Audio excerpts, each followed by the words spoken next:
முக ஸ்டாலின் நாடகம் ஆடுறதை விட்டுட்டு மேல் நடவடிக்கை எடுங்கன்னு டிவிக்கு அறிக்கை விட்டுருக்காங்க.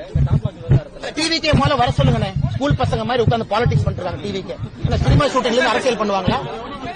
டிவிக்கு சினிமா ஷூட்டிங்ல உட்கார்ந்து பாட்டு பாடிக்கிட்டு நடிகைகளோட இடுப்பை கிள்ளிக்கிட்டு அரசியல் பண்ணிட்டு இருக்காரு விஜய். திரும்ப எனக்கு பேச தெரியுமல்ல. டிவிக்கேவும் பவுண்டரியை கிராஸ் பண்ணக்கூடாது. நானும் டிவிக்கேவும் மரியாதையா தான் பேசிட்டு இருக்கேன். அறிக்கை விடும்போது அறிக்கைக்கு ஒரு காரணம் இருக்கும். நான் என்ன விஜய் மாதிரி உட்கார்ந்து நடிகையோட இடுப்பு கிள்ளிக்கிட்டு உட்கார்ந்து டான்ஸ் ஆடிட்டு அங்கிருந்து அறிக்கை கொடுத்துட்டு இருக்கேன். நான் களத்திலிருந்து போராடி கொண்டிருக்கின்றேன். களத்திலிருந்து பேசுறேன்.